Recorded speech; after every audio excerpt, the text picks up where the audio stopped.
Hi, everyone. I'm Daniel Rubenstein, and today is November 17th, 2024. This is the live daily briefing of the Israeli Citizen Spokesperson's Office. We are live on Instagram, X, YouTube, LinkedIn, and available afterwards wherever you get your podcasts. So please start submitting questions in the chat, like, subscribe, follow. You'll help us reach a wider audience. We need to talk about the head of UNRWA. This guy is hiding the truth. We can't let him get away with it. This is Philippe Lazzarini. He's the head of UNRWA. He said at least 243 UNRWA personnel have been killed in the war. That's a specific number. It sounds like he has a list of their names. I have a simple question. What are their names? Who are the 243? UNRWA refuses to let the public know. Is Mohammed Abu Itiwi on the list? He was an UNRWA employee. He was also a commander in Hamas Special Forces. On October 7th, he threw grenades into the shelter where people who fled the Nova Music Festival were hiding. In many cases, UNRWA guys and Hamas guys are the same guys. UNRWA teachers were among the Hamas terrorists who invaded Israel on October 7th. The head of the UNRWA Teachers Union in Lebanon, Fatah Sharif, was also a senior Hamas commander in Lebanon. Is Sharif on Lazzarini's list of dead UNRWA employees? Why doesn't UNRWA publish the list of names? I'll tell you why. Israel will cross-check the names against a list of known Hamas terrorists. The whole world will see how deeply Hamas has infiltrated UNRWA. Let me know in the comments if you think I'm onto something. Good news. The maximum pressure campaign against the Iranian regime is making a comeback. The Biden administration was not strict with its Iran sanctions implementation. According to the Financial Times, Iran's crude oil exports have more than tripled in the past 4 years, from a low of 400,000 barrels a day in 2020 to more than 1.5 million barrels a day in 2024. Iran made lots of money from this. Where do you think that money went? It didn't go to the Iranian people. It went to the Hamas rapist regime in Gaza. It went to the Hezbollah terrorist army in Lebanon. It went to the Houthi pirates in Yemen. The Iranian regime used its billions of dollars to build a ring of fire around Israel. Israel is now defending itself on 7 fronts. President Trump's transition team is reportedly drawing up executive orders that he could issue on his first day in office to increase the pressure on Iran. This is the right move. We must increase the pressure on the Iranian regime so that it can't fund its forever war against Israel. The Iranian regime is the problem. Maximum pressure on the Iranian regime is the solution. Every day, the IDF is uncovering more of the Iranian regime's investments in Lebanon. By that, I mean the massive military infrastructure that Hezbollah built very close to Israel's border. What the IDF is revealing is incredible. Hezbollah was prepared to invade Israel and carry out a massacre, just like what Hamas did on October 7th, but potentially worse. Hezbollah built a huge tunnel network near Israel's borders. Weapons were ready, ammunition was ready, motorcycles were ready. Hezbollah fighters could have mobilized rapidly without warning, burst into Israel at multiple points along the border, conquered villages, and taken hostages. Israel will never again allow a terrorist army on its border to have the capability to launch such an invasion. We are not going back to an October 6th reality. Israel has said for the past year that Hezbollah must back off or it will be pushed away. Hezbollah hasn't backed off, and it's being pushed away. The Iranian regime has invested huge sums of money in its proxy armies. It also invested huge sums of money in a military nuclear program. Yes, a military nuclear program. If you thought that Iran froze its military nuclear program decades ago, you're wrong. When Israel struck targets in Iran at the end of October, one of the sites it hit was a nuclear weapons research facility in an Iranian military complex called Parchin. The sophisticated equipment destroyed in the attack was essential for shaping and testing plastic explosives that encase uranium in a nuclear device. The equipment was crucial for initiating a nuclear chain reaction. Iran claims that its nuclear program is entirely peaceful. It's not. Iran wants to wipe Israel off the map, and Iran continues to explore ways to do just that. Israel will never allow Iran to develop a nuclear weapons capability. We need maximum pressure on Iran until it abandons its military nuclear program forever. Let's take some questions from people watching live on social media, whether on Instagram, X, YouTube, LinkedIn, and so on. Let's hear what the audience has to say. Thank you, Daniel. This question is from Instagram.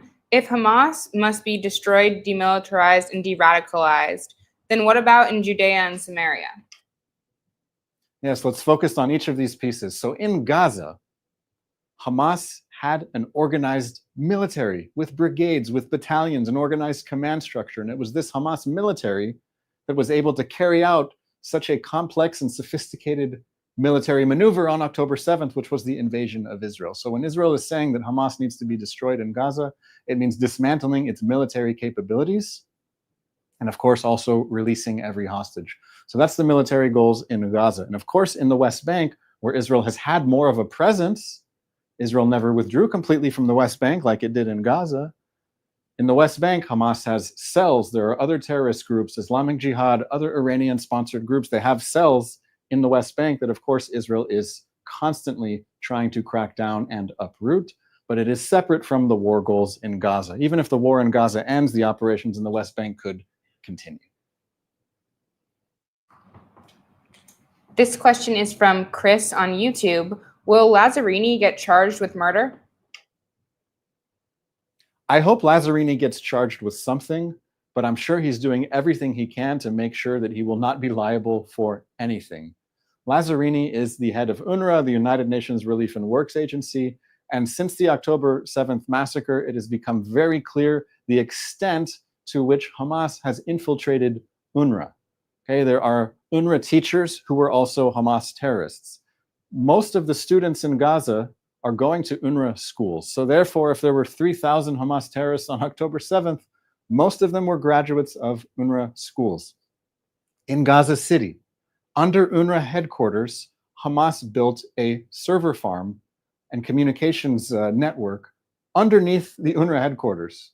Okay, it was hidden in a tunnel, and Hamas was taking electricity from the UNRWA headquarters above for its massive computer server farm down below. So maybe someone in the UNRWA headquarters above saw the electricity bill, they saw the amount of electricity that was being used and said something, or they didn't. Maybe the person who was working in UNRWA was quite cooperative with Hamas down below. It's not clear. But at a minimum, Lazzarini is completely negligent.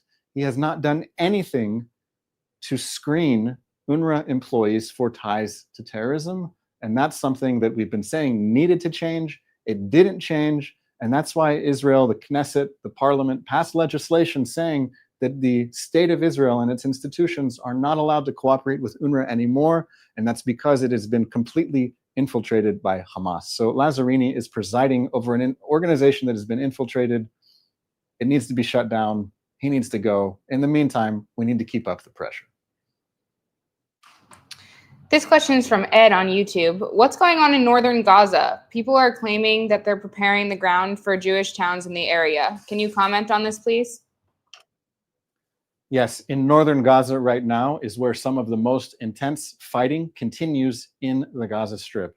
There are Hamas fighters who have refused to surrender, refused to lay down their weapons, and they are continuing to fight from northern Gaza. They are fighting from densely populated areas. They are fighting from apartment buildings. They are fighting from tunnel networks under the buildings. They have snipers on the roof. They have RPGs. There is an intense urban warfare taking place in northern Gaza, and Israeli soldiers are paying the price in this battle. There have been many Israeli casualties. I just read of another one recently in northern Gaza. So at the same time that this intense fighting is going on in northern Gaza, Israel is doing everything possible while there's fighting going on to make sure that civilians can be out of harm's way and that aid can reach civilians in northern Gaza. There is a border crossing in northern Gaza. It's called Erez, E-R-E-Z.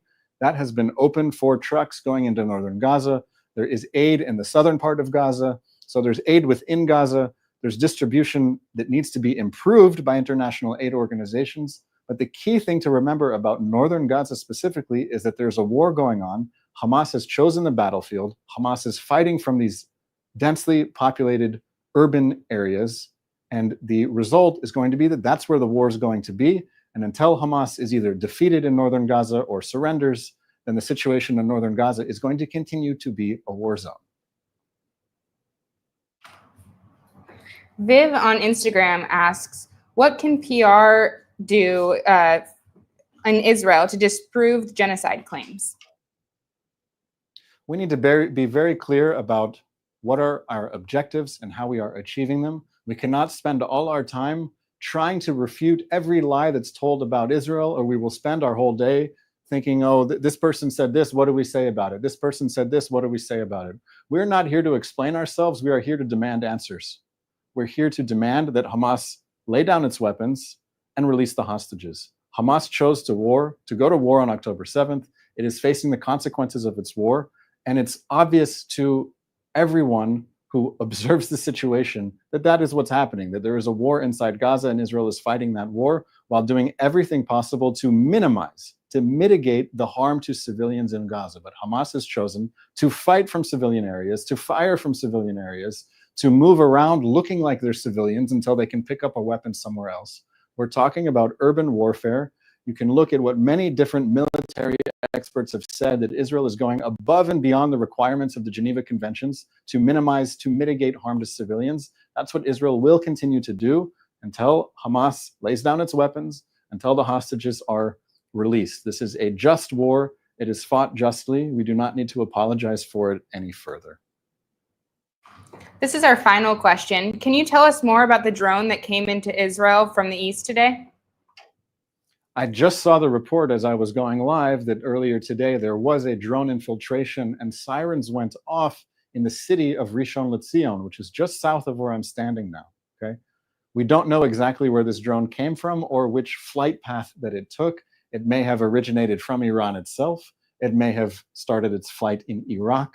It may have started its flight in Syria. It may have started its flight in Lebanon and flown south before it was finally picked up on the radar. Or it may have started its journey in Yemen on the south. We're not exactly sure where this drone started, but the important thing to remember is that it's an Iranian drone.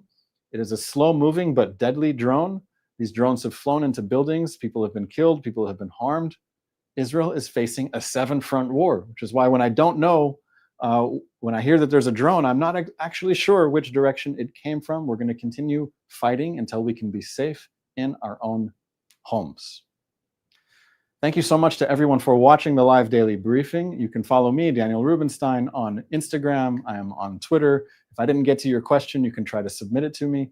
We are going to be live every day this week, Sunday to Thursday, 3 p.m. Israel time, 8 a.m. on the East Coast. Also, check out our new Spanish channel. We have published a Spanish channel. You can find it from our main channel. We have a lot of interesting content there. Hope you'll check it out. Tell your friends. I'm Daniel Rubenstein. It's been a pleasure speaking with you. Have a lovely day.